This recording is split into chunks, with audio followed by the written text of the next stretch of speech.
One piece episode 1। আমি Luffy, যে মানুষটা পাইরেট কিং হবে। হ্যালো বন্ধুরা, আজ আমরা কথা বলবো বিশ্বের সবচেয়ে জনপ্রিয় অ্যানিমে সিরিজ ওয়ান পিস এর একদম প্রথম এপিসোড নিয়ে। এই এপিসোডের নাম হচ্ছে আমি লুফি, যে মানুষটা পাইরেট কিং হবে।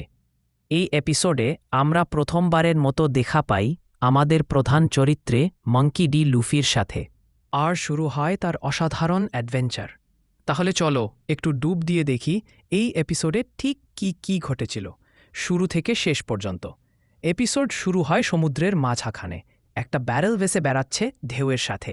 এই ব্যারেলটা কিন্তু কোনো সাধারণ ব্যারেল না, এর ভেতরে লুকিয়ে আছে আমাদের হিরো মাঙ্কি ডি লুফি। কিন্তু আমরা এখনও জানি না সে কে বা কেন এভাবে ব্যারেলের মধ্যে ভেসে বেড়াচ্ছে। এটা একটা রহস্য যা আমাদের কৌতূহল জাগিয়ে দেয়। এদিকে একটা বিলাসবহুল ক্রুজ শিপ সমুদ্রে চলছে। এই জাহাজে অনেক যাত্রী আছে, সবাই মজা করছে, নাচছে, গান গাইছে। হঠাৎ দূর থেকে কামানের গোলার শব্দ। বুম! একটা পাইরেট শিপ এই ক্রুজ শিপের দিকে এগিয়ে আসছে। এই পাইরেটদের নেত্রী হচ্ছে আলভিদা, একজন কঠোর আর শক্তিশালী মহিলা পাইরেট। আলভিদা আর তার দল এই জাহাজ লুট করতে এসেছে। তারা জাহাজে উঠে সবাইকে ভয় দেখায় আর যাত্রীদের কাছ থেকে টাকা পয়সা, গয়না সব কেড়ে নিতে শুরু করে। এই সময় আলভিদার দলের একজন সদস্য কবি নামে একটা ছোট্ট ভীতু ছেলে জাহাজের রান্নাঘরে ঢুকে পড়ে।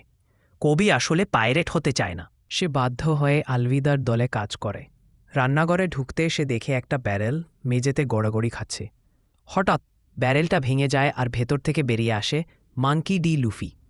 লুফি একটা স্ট্র হ্যাট পরা, হাসি খুশি, বেশ অগোচালো টাইপের ছেলে।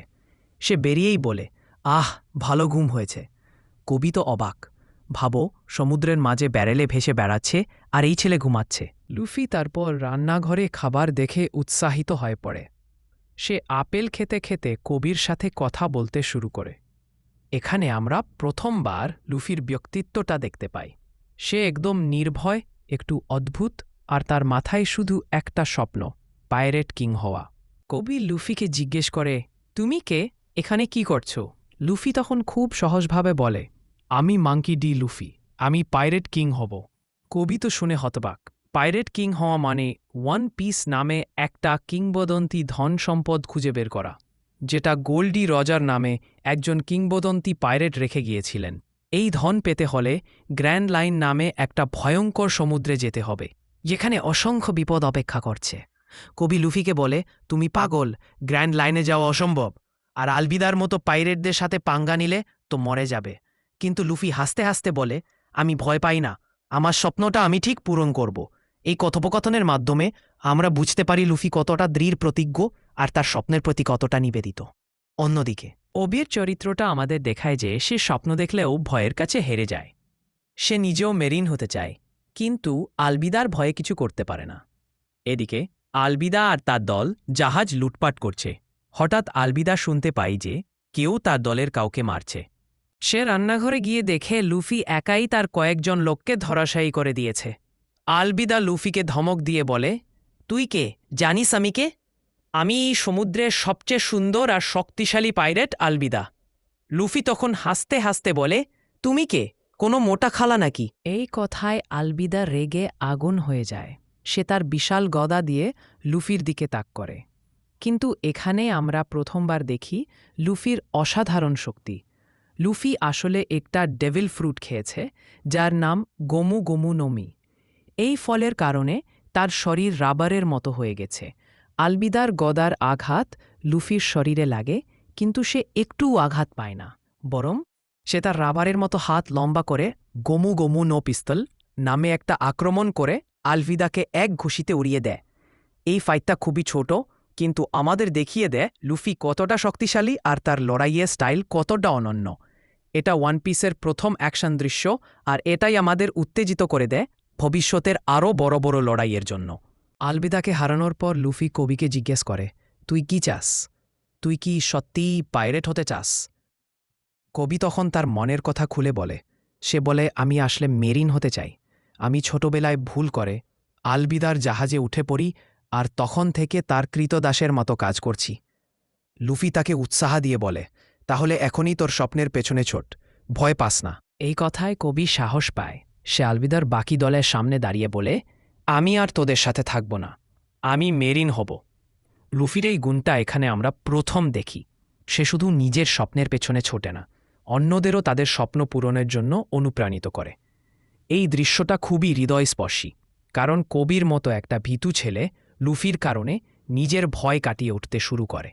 এপিসোডের শেষে লুফি আর কবি একটা ছোট নৌকায় চড়ে জাহাজ থেকে চলে যায়। লুফি ঠিক করে যে সে গ্র্যান্ড লাইনের দিকে যাবে আর তার প্রথম কাজ হবে তার পাইরেট ক্রু তৈরি করা। সে কবিকে বলে, আমি প্রথমে রোরোনোয়া জোরো নামে একজন পাইরেট হান্টারকে আমার ক্রুতে নেবি। এই নামটা শুনে কবি আবার ভয় পেয়ে যায়, কারণ জোরো একজন কুখ্যাত তরোয়ালধারী। কিন্তু লুফি শুধু হাসে। এই সময় আমরা আরেকটা চরিত্রের ঝলক দেখি, নামি, একজন রহস্যময় মেয়ে যে নিজের একটা নৌকায় চড়ে জাহাজ থেকে চলে যাচ্ছে। নামি এই এপিসোডে খুব বেশি দেখা যায় না, কিন্তু তার উপস্থিতি আমাদের বোঝায় যে সে ভবিষ্যতে গুরুত্বপূর্ণ হবে। এপিসোডটা শেষ হয় লুফির সেই আইকনিক হাসি আর তার স্বপ্নের কথা দিয়ে। সে বলে, আমি ঠিক পাইরেট কিং হব, ওয়ান পিস আমার হবে। এই মুহূর্তটা আমাদের মনে একটা উত্তেজনা জাগিয়ে দিয়ে, কারণ আমরা বুঝতে পারি যে এটা একটা বিশাল অ্যাডভেঞ্চারের শুরু। বন্ধুরা, ওয়ান পিসের প্রথম এপিসোডটা এত জনপ্রিয় কারণ এটা আমাদের পরিচয় করিয়ে দেয় লুফির মতো একটা অসাধারণ চরিত্রের সাথে। তার স্বপ্ন, তার নির্ভয় মনোভাব আর তার হাসি, এগুলো আমাদের মনে গেঁথে যায়। এ এপিসোডে আমরা প্রথমবার দেখি ওয়ান পিসের জগৎ, একটা জায়গা যেখানে পাইরেটেরা সমুদ্রে রাজত্ব করে আর স্বপ্ন পূরণ করা সবচেয়ে বড় জিনিস। লুফির সাথে কবির সম্পর্ক, আলবিদার সাথে লড়াই আর গ্র্যান্ড লাইনের কথা, এগুলো আমাদের মনে প্রশ্ন জাগায়। লুফি কি সত্যিই পাইরেট কিং হতে পারবে? তার পরবর্তী অ্যাডভেঞ্চার কী হবে?